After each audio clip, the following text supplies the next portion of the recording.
All right, let's call the town council meeting of January 28th, 2025 to order. Jen, will you take roll? Councilmember Alberish, Here. Councilmember Brown, Here. Councilmember Gold, Councilmember Wall is absent, Mayor Domkowski. Here. You. Councilmember Aberish, will you lead us in the Pledge of Allegiance?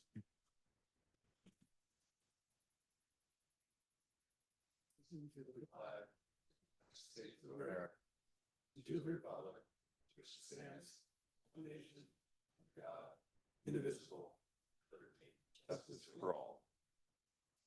Sir. So just before we open public comment, just to say that we did have a closed session this earlier this evening, and there is nothing to report out from that session. And with that, let's open up public comment. So persons wishing to address the council on any matter not on the posted agenda are invited to do so. Please note, however, that the council cannot undertake extended discussion or act on non-agendized items. Those items, of course, can be referred to staff and we take appropriate action and come back to you with what we can. The communication period, which won't be a problem tonight, is limited to 5 people, 3 minutes each. Is there anyone that would like to make a comment? Yes, Ms. Paletti.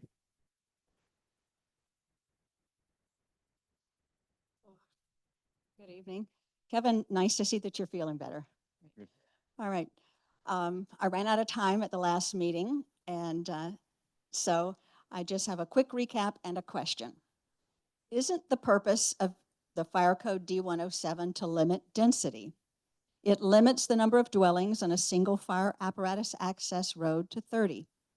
The code is unwavering. It caps the density of dwellings to 30, a threshold that has stood for years. Why limit density? The rationale is simple.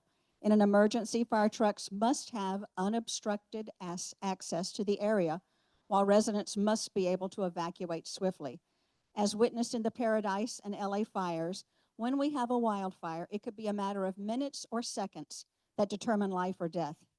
Raimondo Runnymede, a dead-end, single-access road not up to code standards, is already at its legal limit of dwellings.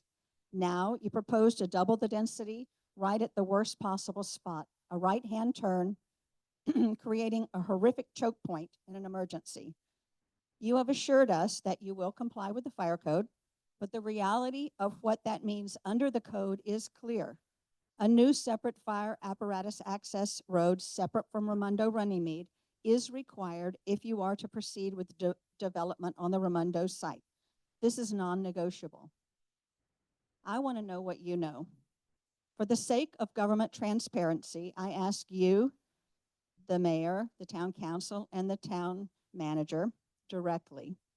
Has the fire marshal and/or the fire chief informed you that you can develop the Raimondo site without a new fire apparatus access road? Yes or no?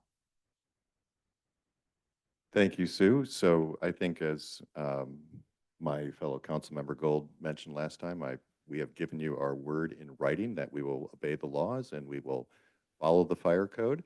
I have not had, and I don't believe anybody on council has had a direct conversation on this specific point. I know that there have been conversations. I think there are different interpretations of that code, frankly, and you have one interpretation, and perhaps others have a different one. Now, I will say that we will be meeting with the fire marshal in soon, in the next 24 hours, frankly, and I intend to also bring this up at that time with her. So, may I attend that meeting no, as you well? cannot. No, it's unfortunate. And now I'm going to direct this question to the town manager, because I understand that the fire marshal and/or fire chief have been in meetings with you discussing that. Are they intending to waive the code? Yes or no? Would you guys like to comment on that, or? Yes, Okay. yes. So as the mayor said, they are not intending to waive the code. What they have said when we've talked is, and I think they've communicated the same thing to you, is we have no plan to look at. So there's really nothing to comment on at this point. We don't need a plan to look at. We know that we need another road, yes or no? So I would say right now, your failure to respond to this question only leads me to conclude that you intend to bypass the fire code and double the density on our street in direct defiance of the regulations meant to protect us all. Sue, thank you for your comments. But once again, you can conclude what you want with all due respect, but I think what we're trying to tell you, as many ways as we can, is that we will do everything we can to obey the laws and the fire code as it relates to that property. You have never answered my question. Okay. Thank you. Well, I'm sorry you feel that way. It's a simple question, yes or no. Thank you. Okay, thanks, Sue. Any other comments? Any comments from the Zoom room? See no hands. We will close public comment. And we have a presentation this evening from the library. So welcome.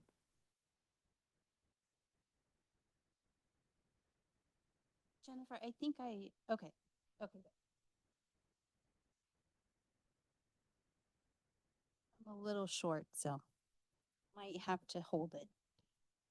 Oh, yay. Yeah. That would be good. Do you mind also taking these and passing them down? Oh, no, this is fine. That's good. Great. Okay, thank you. That's great. So good evening, Mayor and members of the Town Council and Town staff. I'm Carmen Latona Adams. I'm the branch manager for both the Woodside and Portola Valley Libraries. Thank you for allowing me to speak tonight. I'm going to report the 2023-2024 annual report for San Mateo County Libraries. San Mateo County Libraries is proud to offer services that ignite growth and strengthen our community. First established as a county-free library in 1912, the Library Joint Powers Authority was formed in 1999. This year marks the 25th anniversary of the JPA, actually. Our service area covers 351 square miles, made up of 11 member cities, and also the unincorporated areas of the county. Each of our 13 libraries is part of a larger family offering worlds of discovery. Through innovative outreach and mobile services, enriching experiences are also delivered beyond the library facilities. Our community is comprised of a rich diversity of individuals that our service and collections embrace and support. Our talented staff and wonderful volunteers create a welcoming atmosphere that inspires community and includes all. San Mateo County Library's programs and collections are highly used. Some exciting statistics that you'll see displayed above are 1.7 million library visitors, which is up 16% from last year. 2.4 million items circulated, an increase from last year of 4%, and over 10,300 events, and that is 36% more programs and events that we offered last year. This year, our website visits also went up by an impressive 51%, and our Wi-Fi sessions increased by 14%. Our laptops and hotspots also continue to be heavily used and well appreciated by our community. Both have increased by 40%, especially because we purchased much more hotspots and Chromebooks when we realized of the high need. And then specific to Woodside, at the local level, we had over 56,000 visitors and over 70,000 items last fiscal year, which is an increase steadily since the pandemic years. We also saw at Woodside Library 55,000 digital downloads. Those are ebooks, movies, audiobooks from last fiscal year. In addition to hosting many enticing programs on site, our library champions are always heading out to our communities as well to engage with people at outreach events, significantly surpassing the engagement numbers from the years before. Our program attendance also reached over 8,000, which is nearly double from the years before.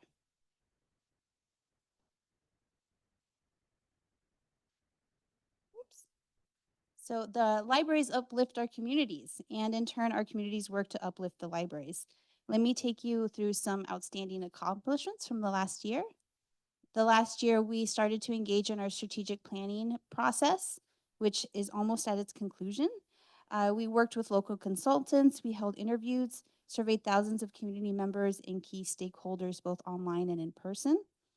We visited schools, laundromats, grocery stores, meal distribution events, housing events, all to engage the community in meaningful discussions. These insights will shape our new strategic plan, guiding us to meet our community needs more effectively, as well as refining our services and setting ambitious future goals. We are proud to say that members surveyed gave San Mateo County Libraries a 98% favorability rating. Our wide range of tech services and wellness-centered programs, including computer access, weekly tech help, yoga, music programs, have become a favorite amongst our older population. In collaboration with senior centers, we also have offered services like the VA mobile clinic, safety net providers, and a popular AARP safe driving course. Our libraries offer older adults the simple solace of a routine and provide a place for meaningful social interactions, helping to prevent loneliness and enrich their daily lives. We also hosted many online and in-person ESL language programs to support the learners. So English classes, conversation clubs, book clubs, and more. Our libraries reach thousands of determined community members to seek to learn to improve their language skills. We're very grateful for our volunteers who drive these programs forward in collaboration with our staff. And our first library outpost. We opened at the Pacifica Sanchez branch, which is open 24/7. A first of a kind for San Mateo County Libraries, this innovative service approach increases access to library materials, featuring a lending machine with curated collection of hundreds of books and media. This new library offers the community to be able to browse, check out items, pick out their holds 24 hours a day and 7 days a week. Plans are currently underway for additional outposts in our different communities.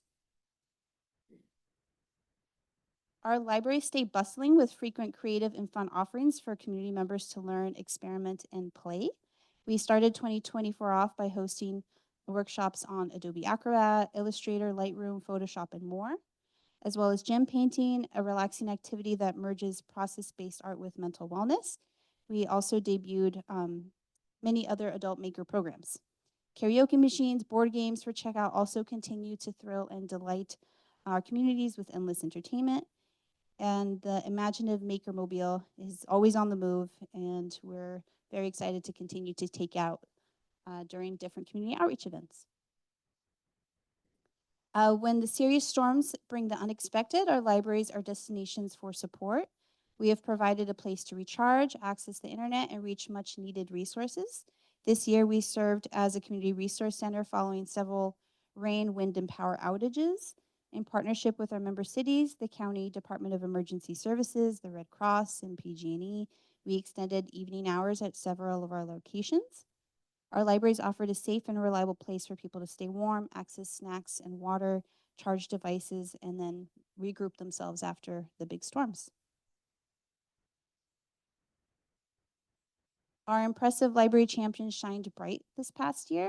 They took advantage of every opportunity to better our community libraries, provide exceptional customer service. We are proud that 32% of our staff speak another language, including Spanish, Cantonese, Mandarin, Tagalog, Hindi, and Tongan.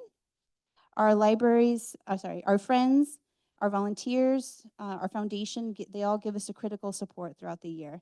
500 volunteers contributed over 25,000 hours towards our success. Our Woodside Library has made its own exciting developments this past year.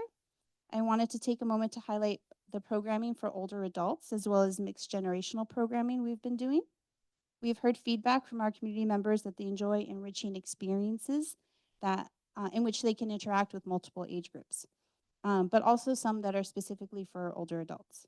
So this past year, we invited the AARP for a driver safety course.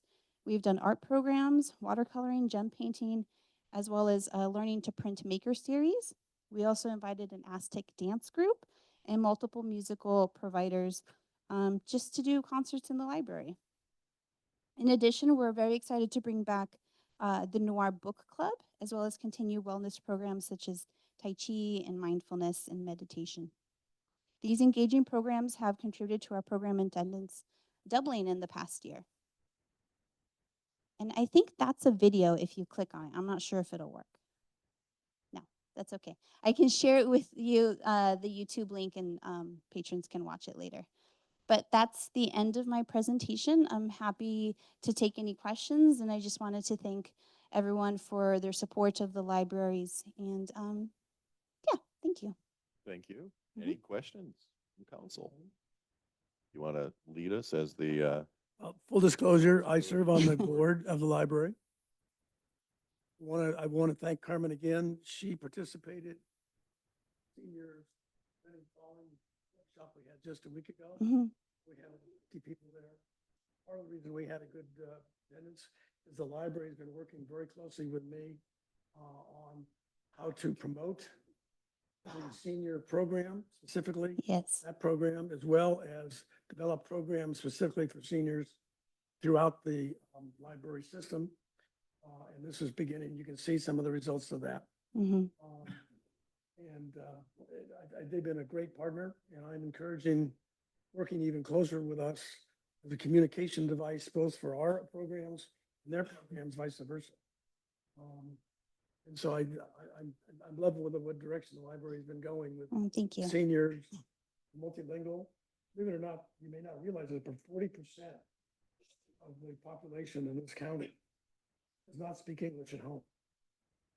That was an eye opener to me. Hmm. And that's partly why the library is moving very aggressively into more bilingual kinds of programs and staffing. And so they're really doing a lot of good things.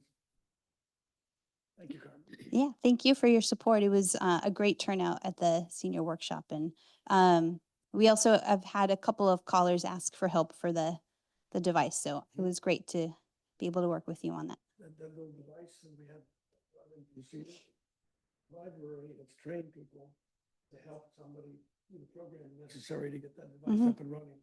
They can't program it themselves. So again, seniors' assumption is some of them will not be that savvy. Yeah. So that's why the tech support is very important to us. For sure. Thank you. any other questions? Yeah, I do. Carmen, first, thanks for the, Oh, I actually look forward to your presentation every year because thank you. I like to see that graph, and it looks like it's really, I don't remember what it looked like before the pandemic. I think it was pretty level. It was didn't- pretty level. There And wasn't a now, lot of since the growth. pandemic, it's Yeah. really taken off, which Yeah. is a credit to you and your staff. And by the way, the Woodside staff is fantastic. I Thank you. really like them. I do have two very quick questions, though. Mhm. This came up apropos of nothing, with some friends a couple of weeks ago. I didn't realize that you can get certain subscription services, that is to certain newspapers and magazines Mhm. through your library card. I didn't know that because I subscribe. I mean, I sort of like supporting journalism anyway, but I think that how do you, I just had a Yeah. question about how you, I don't know, the New York Times, Washington Post, Wall Street Journal. I mean, can you get those through your library card? I had no idea. So the New York Times Online, you can get through your library card online and access it. The Wall Street Journal, the Chronicle, the Mercury, those we all, at least Woodside does, I think Portola Valley as well, you can get those in person. I don't think we have an online subscription. But there are various magazines like Consumer Reports, Yeah. Business Insider, those you can get through our Libby or Flipster e-resource app. And you can just read those on your app or on your phone. Oh, that's great. Yeah. So lots of subscriptions.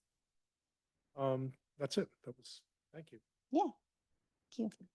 You know, I have one question. I think I ask it almost every year, every other year, but you have a high-class problem, which is you have over time as a library, you've sort of accumulated a $5 or $6 million set of reserves. And reserves are great, but so are all these wonderful services and Yeah. facilities and things. Yeah. So I was just wondering if there's any conversation that you might be privy to about, is there a plan How to to spend down the spend down reserves. the money for the community kind of thing? Anne Marie, our director, has mentioned in the past there have been conversations about a library outpost, so like the vending machine that Pacifica Sanchez has. I think there were conversations of that initially up towards Skyline, but I don't have an update on that. And I think in previous years, the town has also talked about having a generator in the library in case there are power outages. At least the library can stay open and supply Wi-Fi access and power. But aside from those, just as being conversations that have happened in the background, I haven't heard of any concrete plans on how to spend down the excess funds.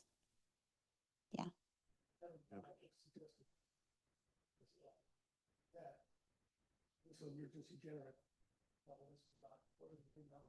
I think so. Yes. Yeah. Hmm.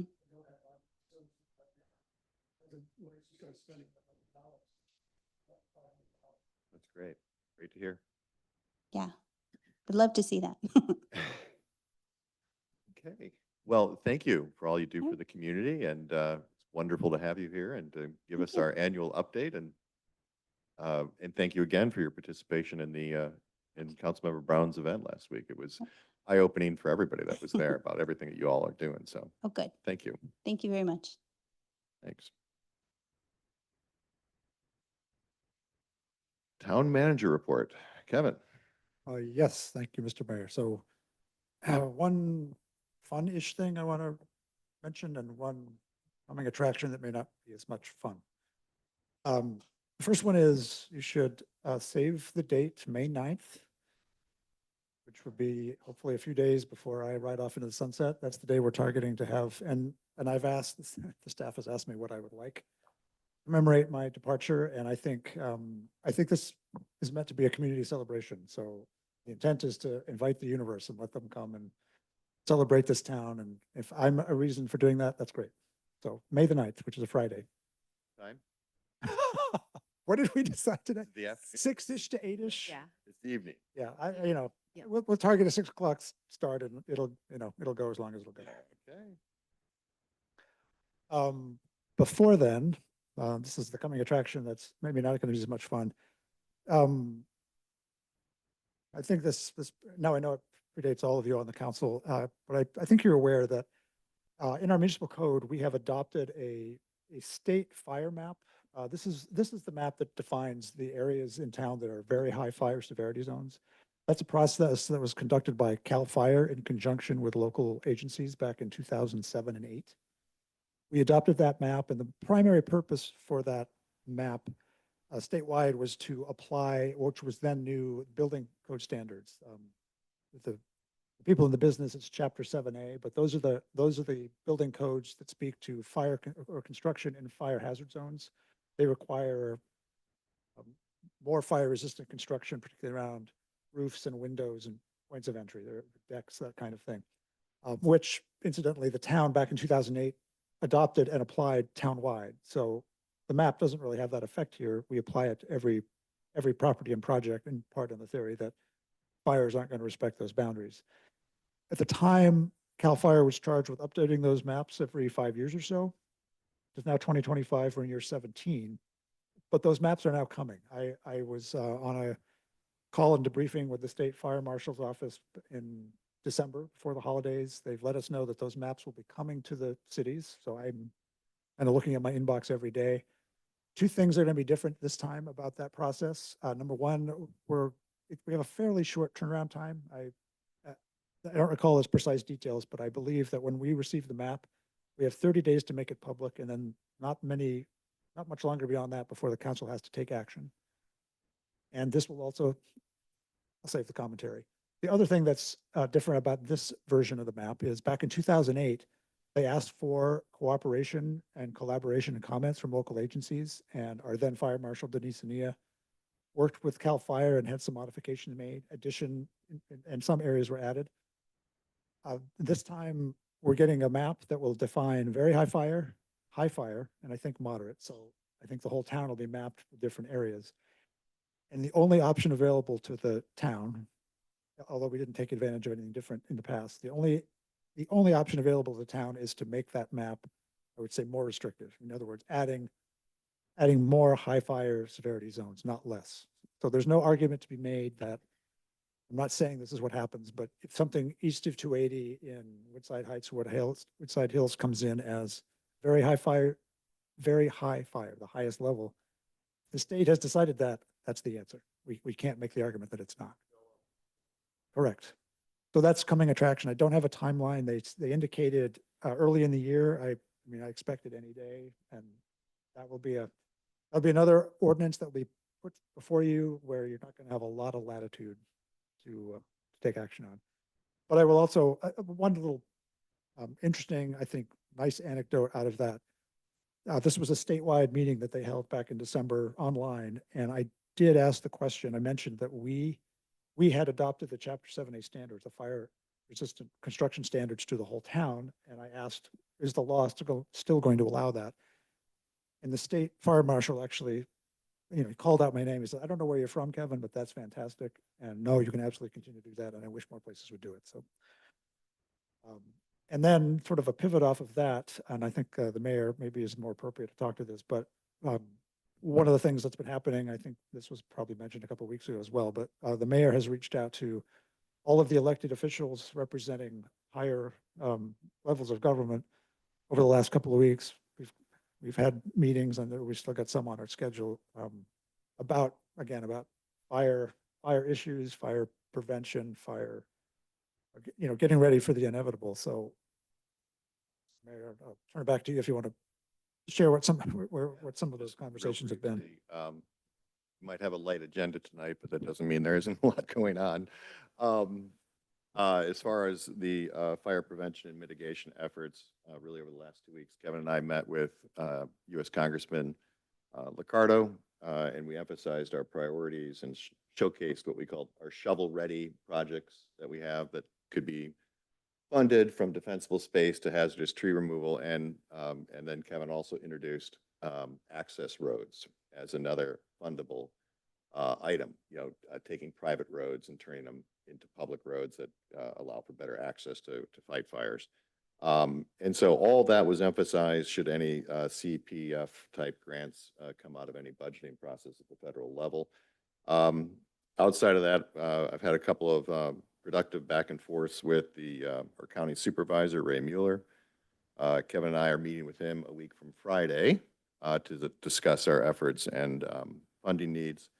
I mentioned at our last meeting, you probably don't remember, but Supervisors Mueller and Spear are putting together an ad hoc committee on fire prevention and lessons learned from Southern California. And in one of the back and forths, Ray asked if I would agree to be appointed to that committee, and I said yes, which I think is just an important advocacy role to have, and it's in terms of sort of helping to prioritize funding and identify opportunities for projects in the area. So I will be doing that. In public comment, I don't know Ms. Belletti has left, but Kevin and I are meeting with the fire chief and fire marshal tomorrow. And that's really to discuss our capabilities and readiness to fight a fire, as well as I'm going to invite them into one of our meetings to give education and answer questions in the community. And finally, just for the moment, this is a little bit of a bury the lead moment, but State Senator Becker's office is helping us get a meeting with the Office of the State Fire Marshal, which I didn't know was a thing, but it is. And they have a mission that's aligned with us around defensible space and identifying funding efforts. And one of the things that came from that back and forth is, which I didn't realize, and maybe you all know, but voters approved Proposition 4 last November, which created a $10 billion bond, basically, for natural resources. And the Senate and Assembly budget committees will begin considering appropriations from that bond issuance in March, and some of those will go to the state fire marshal, and they'll be putting out a call for fire mitigation projects around the state, which could potentially be an opportunity for us to seek additional funding. So making that relationship happen now and building that relationship and getting that flow, I think, is also important. So we'll be working on that in the next couple of weeks as well. So just out there knocking on doors, and we'll keep knocking on doors till we get some funding to supercharge some of our programs. And yeah, that's what we've been up to. On the fire maps, can I ask, when that comes out, if the council agrees, could we advocate, or at least say we've reviewed this and we can send a letter to HCD or whatever, emphasizing very high fire zones and fire, and so forth, and that, we want to continue to emphasize that there should be reduced allocations to those areas, particularly in wake of what's happened. Yeah, I mean, I think If you're gonna, that agreed. you can take advocacy positions at any time. Yeah. So, yeah. Okay. Any questions for Kevin? Thank you for the report. and to the mayor for extensive efforts. Very appreciative. And all what- that- that quality to- you know, that time, March, and I attended something that, my fire, that,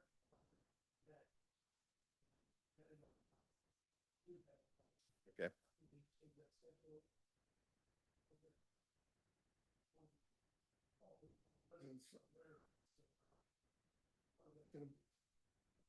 The insurance. Mm. I'm sure over there for my insurance. Oh, I didn't do a lot of remediation. So I did a lot of remediation. And I just, it doesn't send it.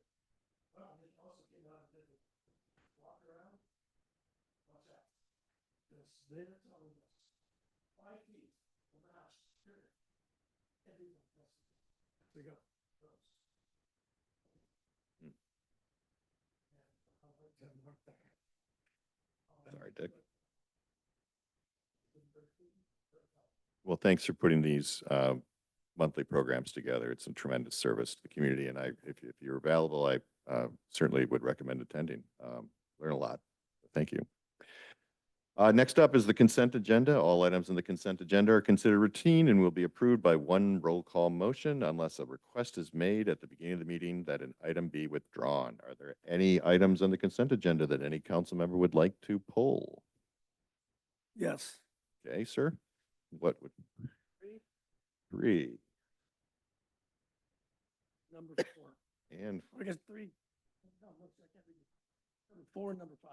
Excuse me. okay. Okay, can we get a motion? Any others? Sorry. Anything from the public that you want to have pulled? Okay, then can we get a motion for 1, 2, 3, 6, 7, 8, 9? So moved.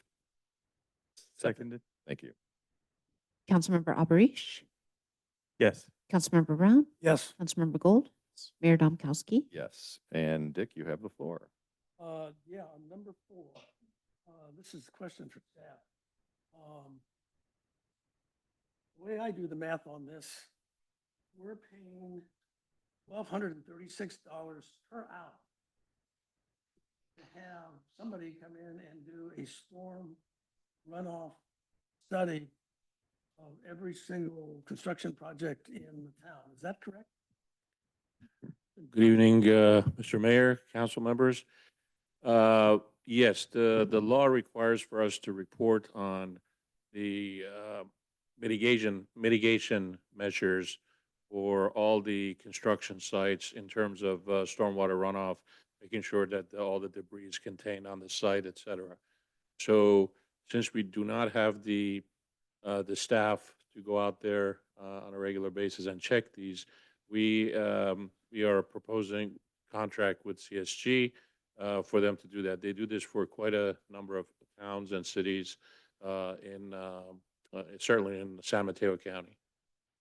They're the only source of doing this kind of study? No, there are other companies that can do this. A lot less than that if you'd like.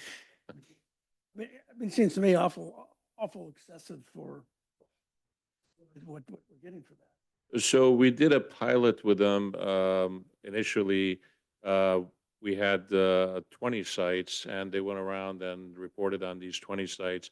And then we got basically a letter from the state that you have to do it for every single site, and that upped it to 34.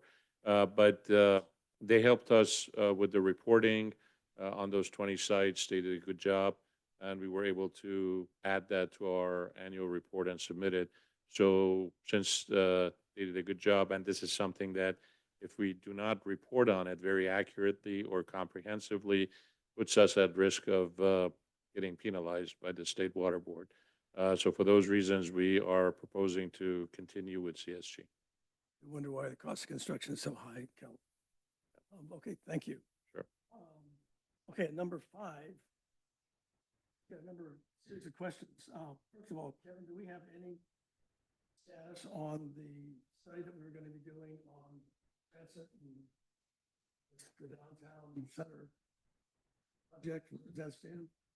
So the town center area plan update, we have the submission for RFPs has closed. We received 8 submissions, and at this point, we're planning on making a recommendation for the firm at the next meeting.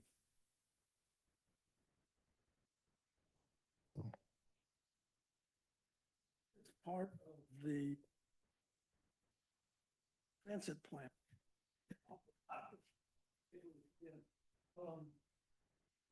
But it talks about shuttles on page 14. And my question is, the only shuttles that I can see they're talking about is Samtrans, which is not relevant. But I'm wondering whether we could find out whether we could do our own, if we wanted to do shuttles. For example, I'm thinking of a shuttle going up and down Kenyatta Road. Small truck, small bus kind of shuttle, to bring people in and out of the town instead of vehicles. If that kind of funding could come out of this kind of a source. I don't know, off the top of my head, I don't know the answer to that question. I don't know, Yaz, if you do. I mean, I know they, both Measure A and Measure W have a number of areas where they do fund projects. I mean, some level, it sounds like something that would be, but I just haven't gone. Specifically talking about shuttles. Yeah, as you Say it's that the shuttles be funded, but then they talk about Samtrans. is going to oversee it. That kind of signaled to me that it's a Samtrans shuttle, not a local, but maybe we could check that out and see if we can get that as an exception, because something I'd like us to seriously look at for the town. Yeah, we can certainly look through and see if that's eligible. That's it. You want a motion on 4 and 5? I move we approve motions 4 and 5. Seconded. Councilmember Alberish, Yes. Councilmember Brown, Yes. Councilmember Gold, Yes. Mayor Domkowski. Yes. Great. Okay, moving on to new business. Tonight we have the introduction of the so-called lame duck ordinance. Kevin? Do you have a question? No, I Oh, don't. okay. I was just marveling at the characterization. Well, okay, thank you, Mr. Mayor and Council. It is, we've had, so just for the record, we've had visual issues, but one of the staff is online and she's confirmed that they can hear us all the way through, so the meeting is still legal. We're good. And then we'll have to figure out what's going on with that tomorrow. So at the town of Woodside, the council adopted a fairly unique ordinance back in 1997. And I went back through the minutes and staff reports to determine, or to try to determine what the reasoning was. I had heard from my predecessor, maybe the town attorney as well, what the rationale was. But when I went back to verify it with the record, I couldn't do so. It was included with some other modifications to the municipal code, a lot of which were fairly minor in nature. This one, it felt to me like a little more substantial. And there was some reference to council discussion about not holding a meeting after an election. But I can't even tell you what the discussion was. What I can tell you is that the council adopted this language into the code. So this is the section of the municipal code which dictates that this council, the Woodside Town Council, do not meet except for emergency meetings as defined by government code from the time that an election for council seats is held until the time that those council seats are certified, canvassed and certified. What that means is, since 1997, in an election year, the council has not met in the month of November. That's the practical impact of that. And this past fall, we had a situation where we had a new member elected, but the majority of the council stayed the same. We had an item kind of ready to go that we struggled, if you recall, at the end of October about whether or not to continue it because the continuance date was the middle of December, which felt to everyone like that's kind of a long way to go. So I think talking with the mayor, this was something that was of interest in seeing if this was still required, if it actually ever was required. But what I mentioned as a potential reason, and this is somewhat based on what I had heard, is that the council in 1997 decided that one way to prevent a lame duck, so an outgoing council who had been voted out of office from taking actions which were contrary to the electorate who chose new council members, to prevent them from taking any actions was to simply not allow them to hold meetings. And so it was a council in 97, and again, I'm surmising a little bit. It sort of tracks with the record. The council in 97 said, we're going to prevent any future new council from taking any action. I also mentioned in here that in my time with the town, so not just as town manager, but going back to 2008, we have had contested elections during that time, but I don't recall a contested election on where there was a major issue before the town on which that election was being contested. That's point number one. Point number two, actions of councils can be, as this item would do, actions of council can be changed by a future council. So even in the extreme case where something happened, where an outgoing council took an action that a new council didn't like, new council could simply undo it. So the last fact, not in the staff report, but we did confirm before this evening that we are the only jurisdiction in San Mateo County that has this. I suspect if we look more broadly geographically, we'd find that it's a very rare thing in the state. So with all that, if the council deems this appropriate, introduction of this ordinance would remove that prohibition. And after your next election, you will be able to hold a meeting in November of 2026. And from there on. So I will entertain any questions that you might have. Questions for staff? Are we just talking about one meeting? Because I think ultimately the second meeting would likely fall the week of Thanksgiving. The calendar, technically, no, because even that fourth Tuesday is a work day. But I will tell you practically in years where we do hold meetings in November, we usually look to consolidate them and hold one. But again, this change would mean that any future council and manager can react in real time how they want to run the schedule that year. That's a Tuesday night. Correct. I remember the meeting that you were talking about where we were trying to schedule another meeting and we kind of ran out of time. We don't necessarily have to hold a meeting on a Tuesday night. We could hold That's it on a correct. Thursday night or a That's correct. Wednesday night or something else. So, but we couldn't do that with this ordinance in place. Right. The code now prohibits special meetings as well. So you wouldn't have the option of doing another day. Correct. Councilmember Brown, any questions? All right. You've answered my questions. We'll open up to public comment. Anyone in the room want to speak on the introduction of this ordinance? And let me pull up the Zoom. See no hands raised in the Zoom room. We'll give it one more minute, or at least 10 seconds. And we'll close public comment. Council deliberations, you want to kick us off today? Councilmember Brown? Okay. Councilmember Aparish? Yes, I agree with Councilmember Brown. I don't see any reason to restrict ourselves. I don't see any reason to believe that the outgoing town council would do anything to sabotage an incoming town council. So I think I agree with the motion. Okay, and The Mayor only Pro thing- Tem The Gold. only thing they could do with the new council could undo the pardons that the mayor made. That's true. We had an example of a very, We should revisit your pardon power and limit it Session. so that, yeah, yeah, I don't see a downside to this. There is another matter that didn't come up, and that is Thanksgiving, of course, is there. And so there's kind of that limiting factor of that third, fourth week when people are traveling and that sort of thing. But I see no downside to this. I certainly support it. great. And I don't have a lot more to add other than it just also occurred to me that now that we're being compensated, we should be working every month. Obviously, August is recess, but I think we owe it to the community and any applicant to continue to work through November on election years. So it's time to get in line. And nobody in the state level, the federal level, or in the county, or probably anywhere else has such an onerous self-inflicted wound in their municipal code. So I am also in favor. I think with that, we will go to a vote. Actually, Oh. somebody Yeah, you need a motion second. So it's just a motion to introduce? Oh, we need a motion. Before you vote, someone has to Oh. move and second it. Yeah, Oh. We all can see where you're going, but it's still need to go. through. okay. I'll make the motion, but I do have a question probably of the town attorney, and that is, I'm proposing a motion I'm introducing the ordinance.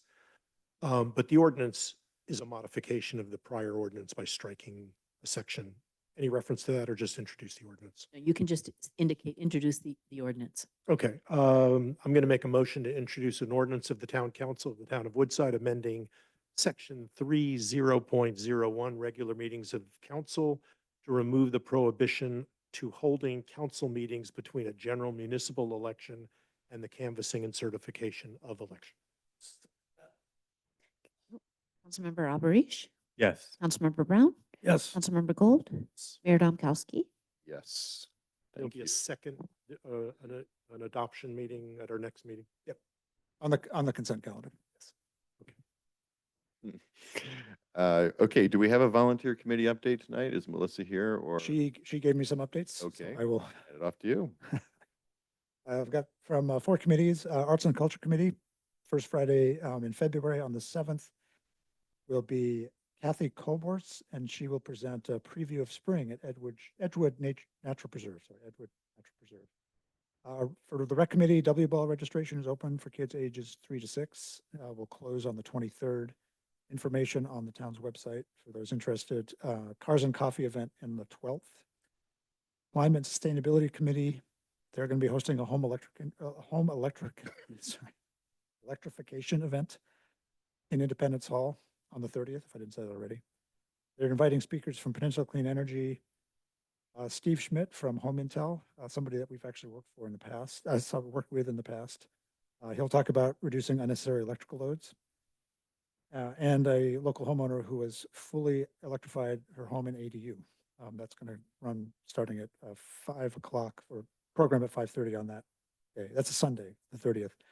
And on the 2nd, Environment and Open Space will be opening a bird event here.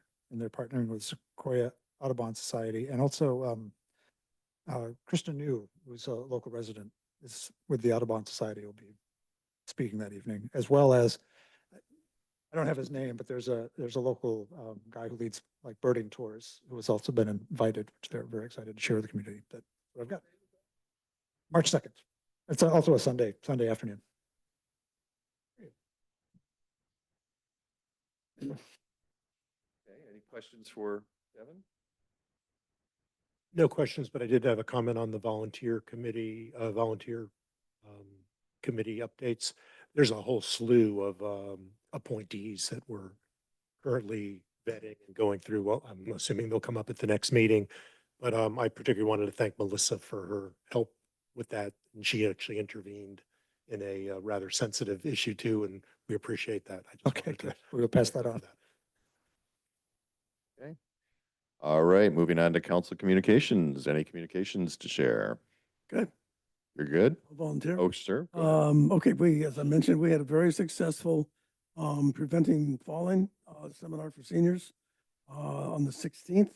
And I want to thank the staff, particularly Jennifer, Melissa, and Cindy, and their team that they put together to put all the pieces together. It was very, very successful. Everybody who came, and there were almost 50 people, thought it was a great event. And it's so good. We're going to have another event in March with the sheriff. They're going to be talking about crime in Woodside and how to prevent crime, how to prevent identity theft. And then we followed it up. that. Do you have a date for that one, the March? March 20th, 3 p.m. here, Independence Hall, same format we did for the senior event. And then we're going to follow it up again in May with another emergency kind of I'm not sure what the agenda will be, but it'll be related to what to do in an emergency. Using a lot of the similar people that we used in the first session, fire and the town, the community, emergency board, our own emergency committee, et cetera. That's coming up in May. I don't have a date for that yet. Fantastic. Thank you for that. Any other communications? You're good? Yep. I wanted to thank Councilmember Brown for his efforts with that senior program. That was really quite an accomplishment. And I appreciate your efforts, and the town does too.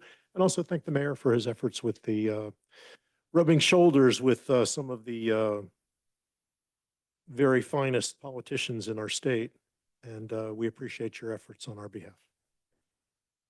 And I'll just add that right before the next council meeting, I'm going to the school board to talk about the impact of the housing element on enrollment. And so I'll give an update on that afterwards, next 2 weeks from tonight.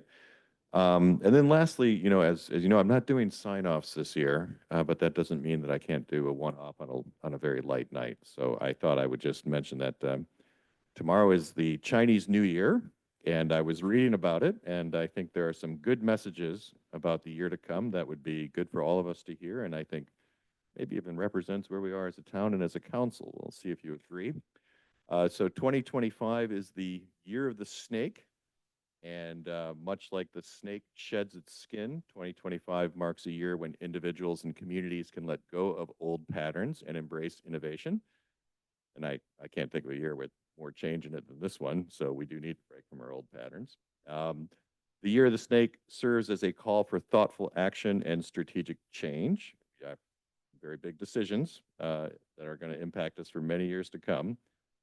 And it is a time to cultivate wisdom, both ancient and new. And I think about the range of ancient and new on this council, and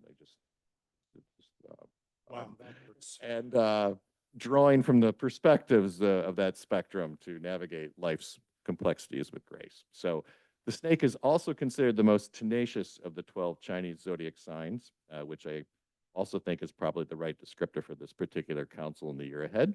So anyway, take what you want from that, but happy Chinese New Year. And I thank you all for your service to the town of Woodside. And we are adjourned at 7:52.